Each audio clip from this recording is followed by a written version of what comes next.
Welcome to Mama Mosey Tarot. No captions, no hashtags, no trending sounds. If you're seeing me, it may be for a reason. We have the Alleyway Tarot out, and we're going to see what it is you need to know. I saw some cards when I was shuffling. It was the Ten of Earth, and then the Four of Wands. So, I'm going to shuffle. I'm going to say that this is for those of you who kind of have, it feels, not to you, but it feels like you have a foundation. You just don't know what choice to make. You don't know what to go after. I'm going to tell you right now, you absolutely do have a foundation, even if it doesn't feel like it. If you've had support with parents being able to take you places, parents buying you a car, family buying you a car, friends buying you a car, TV, anything physical that was supplied by other people, and you were not monetarily rich, but there's wealth. You have wealth to be grateful for, okay?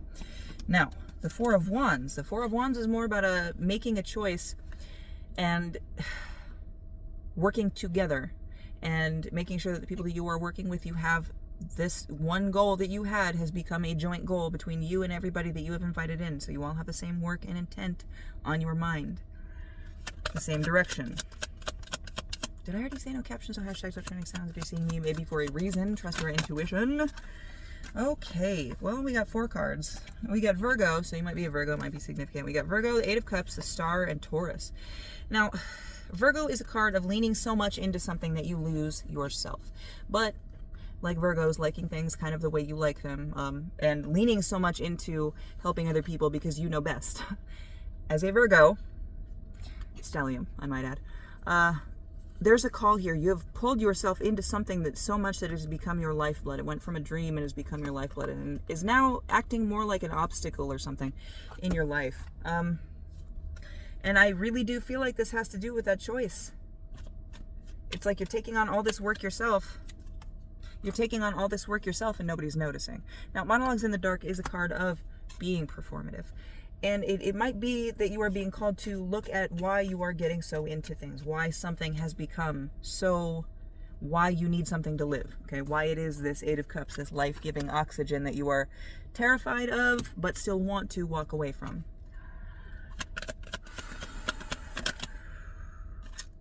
You got some thinking to do, though, because we've got the Hanged Man, and the Hanged Man is a change in perspective. As related to, like, if you go into Norse mythology and how Odin hung from the tree Yggdrasil, and gave up his eye for wisdom, for knowledge, for the runes, right? There is a change in perspective called for here. How you look at this thing. And I kind of want to get some specifics, so I'm going to actually put this down, and I'm going to grab another deck. Hold on. Alright, so I got the Real Life Tarot deck, and we are going to see, I want to know, just for specificity's sake, just to help you know if this reading is for you, I want to know what it is that you are so into, that you have given so much of yourself to, that you need to reanalyze. Now, I don't know if you've seen me use this deck before, if you're new here. I got this deck from Temu, so I don't have the book for it, so this is straight up going to be the vibes I get. So what is it that you need to see differently? What is it you need a different perspective on?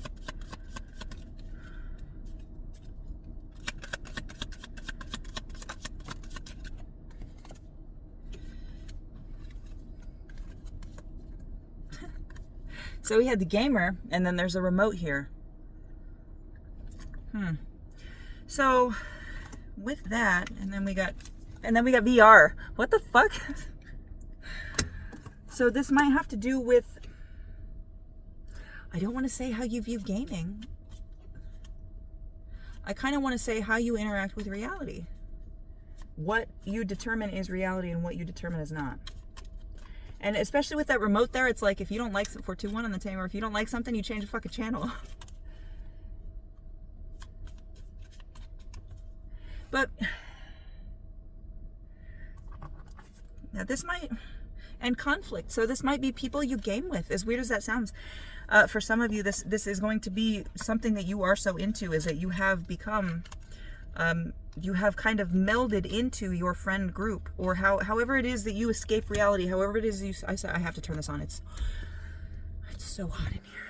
However you escape reality, however you spend your free time, the way in which you spend your free time and how those relations, oh God, and I just looked on the bottom of the deck, we get the Five of Swords, how those relations affect your life. It might be that there are some serious issues that you need to address. So I put everything back in the deck. I'm going to reshuffle the Alleyway Tarot, and we're going to see, because I don't like to focus on problems necessarily. I hope that if that was for you, it gave you the little ring-a-ling in your fucking soul or whatever. If not, maybe there's good advice. Stick around. I want to know what it is you need to do, how best you can change your perspective on this issue. So how best can the collective change their perspective on this issue? So we got the Three of Crayons. Now the Three of Crayons is creation. It's just creating with whatever medium you'd like. Now the fact that this might relate to friends, it might be that you need to, hold on.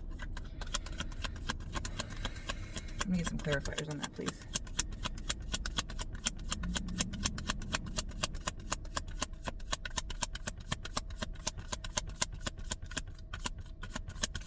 So it's going to be different for each of you with the when it comes to creation, how you create, what medium you use, and whether or not you involve these people. This creation might be an outlet for some of you, and it might be something to bring you and your friends closer together.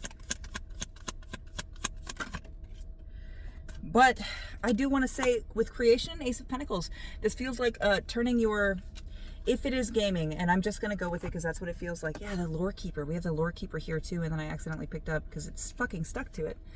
The Nine of Pentacles. So with the Lore Keeper, the Nine of Pentacles, and the Chariot that you've got on bottom of the deck energy, create. Just create and go from there. This really feels like just start streaming and start figuring out, like making themes per day and then seeing which day does best. Like do fucking Mechanic Monday and then fucking Taco Tuesday where you cook something, right? And then fucking Weird Wednesday where you have a little deep dive into what you're currently fucking lost in. And then as you do that through the week and you keep doing it, you find out which side blows up more, right? But this is creation. This is more about creation. With the Lore Keeper, this is also a little bit about if you encounter gatekeepers, if you encounter people that don't want to help you, it's not so much that they don't want to help, it is that they think that the knowledge is so important that it should only be given to the people who are truly interested in it, okay? It's that nerd that doesn't really want to teach you how to play D&D because they think you're going to make fun of how they RP their character. Nine of Pentacles, you have everything you fucking need to do this. You have the charisma, the wit, you have that thing. I don't know if people have told you before, you're really going to know this is for you if people have been telling you. You have that something. There's something about you that you have, that it thing, that X factor. There's something about you. You have everything you fucking need. And I would also venture to say, trust your intuition when it comes to that. If you find out that doing the streaming thing is one aspect of it's not necessarily for you, trust your gut, go with it. If that's not for you, create something new. If that's not for you, find a way around it, okay? Because we have here the Chariot. The Chariot is this. Now, the Chariot can be fast movement. The Chariot can be a choice. The Chariot can be something returning. This Chariot in particular is about returning home victorious, okay?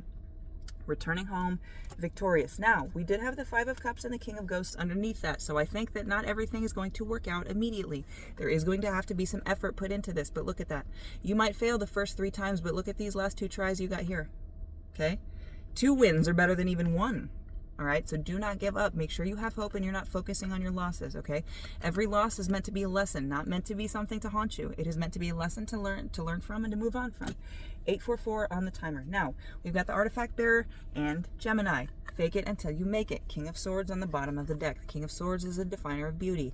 This is a fake it until you make it, until you learn your way around the system and can create a niche for yourself in this type of creation. Okay, but underneath all of that is the last card I'm going to pull. I'm not going to fucking look again. We have Justice. So I don't want to say that you are lost in the way that you are feeling that it is wrong or that it is bad. I think that there are definite indicators that you are not being treated as you deserve, as well as you would like, as well as you wish. There's something here that you're not addressing and you need to address it, okay? The way to do that, kind of extricate yourself from any chaotic situations and just create for yourself, open up that creative energy and do things for yourself. Now, I will say, because the Artifact Bearer came out, do not make this a sneaky rat fuck thing. Do not be like, oh, I'm going to take all of our ideas and make my own show. Don't do that, okay? Above all, make sure that you have honor for yourself. At the end of the day, you are the one that has to sleep with you, okay? You're the one that has to live with you. Pirates of the Caribbean might be very significant. You are the one that has to live with you at the end of the day, Okay? Make good choices. I hope this helped. Love you.